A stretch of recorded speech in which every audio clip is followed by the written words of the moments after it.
I'm Alex back from Board Game Co. and today I'm doing an unboxing and rambling of Alexandria from MaplePug.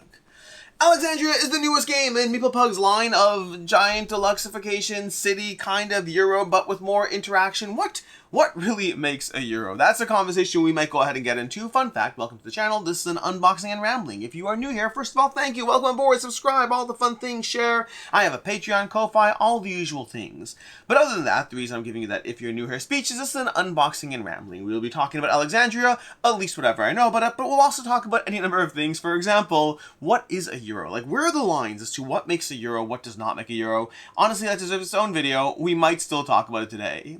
Before we do, a few notes to go into. Number one, this is a prototype. All rules and components subject to change. I'll have a link to the crowdfunding campaign down below. Number two, I'll have a preview and a gameplay for you as well, but that will be mid-campaign coverage. I only just got my hands on the rulebook, and it is a bit of a doozy to go ahead and get into, so I figured I'd give you the unboxing and what I know so far, so at least you have something for day one. At least you have some day one, what is this game, what's going on here, what's the general overview, and then throughout the campaign, you can tune in to get your hands on a preview as well as a gameplay as well. We'll have a 3-player gameplay of this asymmetric faction interaction Euro-based game with like not really worker placement. There's dice drafting, there's like action selection. There's a lot of Euro-based mechanics with a high degree of interactivity as well. I think that covers my disclaimers. My prototype, rules, components, link to the crowdfunding. We'll have more content, also unboxing and rambling. It's a lot to get into. Welcome aboard. That's what I do here.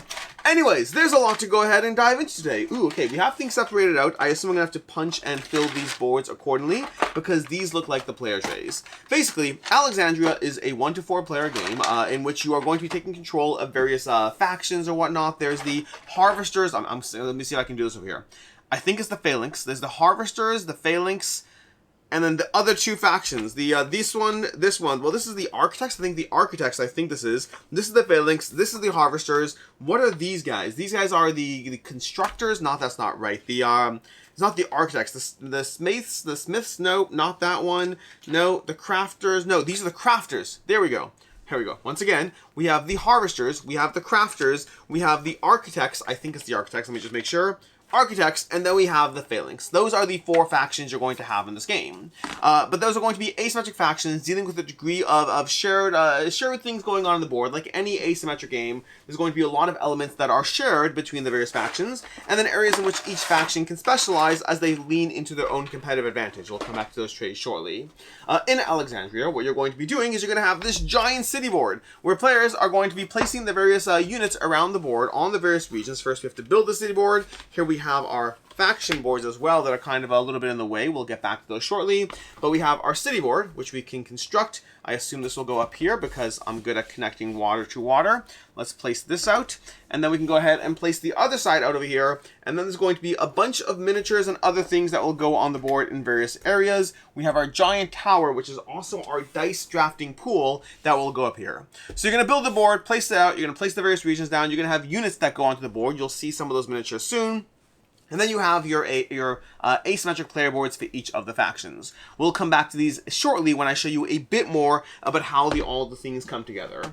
But I haven't opened this prototype yet. I have no idea. I have a rulebook that I've printed out. I am halfway through the rulebook, so I know just enough to be dangerous and not enough to be competent, at least not yet. But hopefully, by the time it comes time to actually show you how to play the game, hopefully I'll know enough to be competent and not just dangerous. You're going to have these tiles over here. These tiles are going to be the baskets, I think they call them. The baskets are going to go into this little range over here, where you'll be placing things out and then putting out various demands and requests and offers, as well as events and even the raids. There's going to be raids when you have the Phalanx player in place. You're going to have various raids that go on the board in different areas. And again, it depends which, there are rules around how to exclude any individual faction depending on what you're excluding. So for example, these raids over here, you'd exclude them if you, didn't have the Phalanx player in play. That's why there's going to be more of these requests than we actually have room for. I'm actually saying that with a degree of confidence that I'm not sure is deserved, but I think that's true because over here, we have 1, 2, and 3 raids, and we have our 3 extra baskets for when those raids aren't in play. That's where we go as far as those components. But there's a lot more to go through over here. We have more raid tiles. Are these going to be different on the back? This is the part I don't know. I think the raids are different. So we're going to have different raids going on. I assume we place it on that side. I assume so, because you have the raid over here, you have your tokens, and then you'll flip it over here, I assume, and that will tell you things you need to defeat the raids, as well as the rewards you get for defeating the raids. So there's a whole element going on here. Again, I'm only loosely getting into things. It's just one of many elements going on in the game. One of the bigger elements is going to be these dice over here, because we are going to be drafting in the game. We have tokens. Let's come back to tokens. Let's find the big things. I'm trying to find the miniatures because I want to show you what the giant miniature on the table looks like. And yes, we will get back into what is or isn't a euro, or at least the conversation, because I don't know if I have a firm answer for you so much as a wonderings and hypothesis as far as what makes a euro a euro. So over here we have our giant tower. This is both going to track the initiative of the various factions. We're going to placing little bits into this tower, but then also it's going to go on the board where you're going to draft dice from the central region over there. So you're going to have these dice because you have these dice. You're going to have one set of each dice per player, and you're going to be rolling those dice into the tower. It's not a dice tower in a traditional sense, just to set expectations. Rather, you're going to pick the dice in a 4-player game. You go ahead and roll the dice, toss them into the tower, and now you have the dice that the players are going to be drafting. You can choose any types of dice, and some of the sides have different actions depending, well, different actions for different players. So you might draw the activation die, and that will have different results depending on which player is drawing the activation die. Meanwhile, you have units as well as these flame tokens. Now the flame tokens, we'll come back to those shortly. Many ways are going to be earning you those flame tokens. I will show you what they look like, because this is, after all, an unboxing. But there are many ways to earn these. One of them is going to be the, what's it called? The Wheel of Time. Yes, that Wheel of Time. But actually, no, not that Wheel of Time. That Wheel of Time in the sense that it sounds like that Wheel of Time, but not that Wheel of Time in the sense that it's definitely not the official Wheel of Time. But we have these over here. Ooh, I'm going to zoom in for this. Let's go ahead and zoom in a bit more so we can start showing you things in a bit more detail. But these are very pretty looking. I'm going to see if I can do a handful of these. I don't know if they're coming through as well on camera as they are in person, but they are very nice fires. You're going to be earning these, and these will track your initiative, which will give you your initiative on this display up here as far as who's going to be going up higher on this tower. I'll go ahead and see if I can find some things to put in the tower to show you what that looks like. That's that, which brings us to the various units over here. We have these over here for the various factions. These are going to be different units, effectively, that go onto the board in the various zones. There's also going to be monuments. Ooh, I need to find you monuments. Where's monuments? Here's one monument, but there will be other monuments in the game. Monuments will have various placements on the board as well that will engage with the various players in different ways. I don't yet know the ways, because like I said already, I know some things about this game, not others.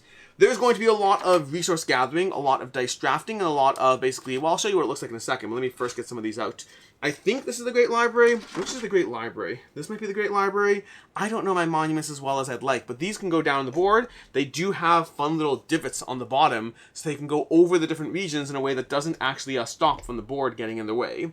Meanwhile, you have the various units that will go and play as well. And again, as you place these out, you're actually going to be placing tokens down on those two, which I'll see if I can find some tokens, because I don't actually know. This is the area where I know some things, not others. This might be where we need the demand. Okay, so you're placing tokens down, and you're going to be fulfilling demand as well as offers. I don't know if you do it from your own personal supply or from the general public supply, meaning do you put a token out like that? Because it's also going to be production. No, the tokens, I'm showing the wrong area. You're going to be putting things down onto the board in order to have the various types of regions that they are, but again, you do want to match those to the right faction. Meanwhile, the more public supply is going to have this whole bag full of other tokens that'll be going down into these boards over here, where you'll be placing different events as well as goods. So for example, you place down over here into the offer. Let me show you this so you can see. You place various goods down over here along with player markers determining supply and demand as you attempt to get your hands or sell those various items. And other players can interact with you as well. There's kind of a public market going on as you mark the various things that are your zone, your supply, your offer, or your demand. So as these get fulfilled over here, things will slide down to the left. So you're going to have a slowly sliding board of moving down. And then at the end of the round, you're going to be activating things at the very end. So there's kind of an evolving board tableau that you need to deal with a whole lot of, well, the economy of the goods. Where did this go? I had a spot over here. This is where it goes. What else do we have to show you over here? We have, these are going to be your raid strength tokens. Again, there's going to be different aspects going on, but effectively the Phalanx player has the opportunity to commit these tokens to these various raids. They have to go ahead and get their hands on the tokens, and these will add various strength to the raids over here, and you can add tokens to there. Again, lots of this comes down to the activation levels of things you're doing, but for the raids on the board, you're trying to fight them off Other players can also contribute to try to help you against the strength of the raid, depending, and you can also pay money to go ahead and resolve any missing strength as well. So you're trying to deal with those. That's going to be one of the ways you earn points, because there's a lot of different things that will give you points in this game. Some of them are common to the various players, and some of them are not. Some of them are unique to players. So for example, defeating the raids is going to be unique to the phalanx, versus having luxury resources on your board, that's going to be for everything. These, what are they called again? They're called something. I can't remember the term. There's a term for what these are, but I cannot remember the term. You can, oh my gosh, they're worth a point at the end of the game. I know that. It's the name that I'm forgetting. I'm going to find these in the book because I want to figure out what these are. Anyways, I've been kind of going rapid fire over here, and I have not talked about what makes a Euro game. So, there are some games that are obviously a Euro. Castle of Burgundy, that's a Euro. What about something like, I don't know, is Old King's Crown a Euro? It has deterministic elements to it. Is that enough to make something a Euro? I'm not sure it is. I don't think it is. What about a game with worker placement? Is worker placement enough to make something a Euro? What about the various degrees? What about Mesopotamia from the same publisher? Mesopotamia, I don't imagine is Euro. That feels more area control. On the other hand, they had, oh my gosh, they had Mesopotamia, Alexandria, Byzantine, Byzantium.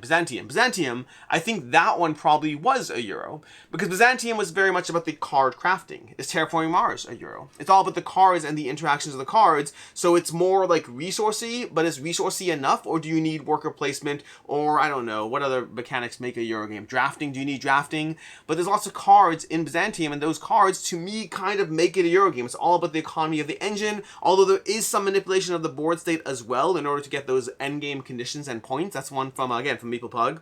Again, I do think Mesopotamia is probably not a Euro. That's much more area control, with deterministic elements, but I don't think a Euro-y war game makes it. Like, Root is not a Euro, is it? I don't think it's a Euro. I certainly don't think of it as a Euro, but it could be Euro adjacent. I'm not entirely sure. I think this one is a Euro from what I've seen of it so far, because one thing I haven't heavily shown you, we kind of loosely showed you, but then we went on to other things, is going to be the player boards. So if I go ahead and show you the player boards, the essential mechanism of this game is going to be dice drafting and activation, I guess. That's multiple things, not one thing, but what you will have is you're going to have a player board. That player board is going to give you your specific puzzle as far as how you're trying to build that player board, where you store your various tokens, and then where you're going to put the various dice as you draft them. You're going to draft the die from the central pool, putting it. I want that 4 activation, because 4 activations is excellent, and it's the only 4. Note, there's another 4 activations, so maybe it's not the first best pick, but we'll take the 4 activation. Then you'll be taking those dice and you're placing them down into various slots to activate the die itself, as well as the location above it, as well as chaining lines. You're going to have, I don't even know, where are they? Where are they? Here they are. Here are going to be these tokens that you're going to have that are going to allow you to further move down that pathway, so to speak, and activate these lines. So you're going to have these tokens that are going to go on the board. Do we put it like this? I guess we put it like that, probably. Yeah, probably like that. So that goes over here, and you can kind of trace a line. So over here, if I activate this die, I get to activate the line, which means I can also activate this, and then this as well, assuming I have the various things in those zones. I believe these go over here. Certainly seems to fit nicely over here, or nicely enough. It's a drop too big. Oh, prototype and all that. But you can go ahead and activate those various lines as you get this. So again, you have a degree of dice drafting followed by dice activation by slotting into a zone, with a degree of a shifting market economy as far as trying to be mindful of putting things up for demand or offer, and then trying to cash in on them, all while you augment your player board. You have tableau building in this game in a heavy way, as you have these various tokens. These are going to be faction, player color dependent, but you'll be placing it down into your board to activate things. This is a whole lot of things I'm just kind of throwing at you. The basic structure of the game is the game lasts 5 rounds. In each round, you're going to start by doing upkeep phase, then you're going to be rolling the dice, then you're going to be drafting the dice, then you're going to be assigning it to actions before resolving the end of round phase.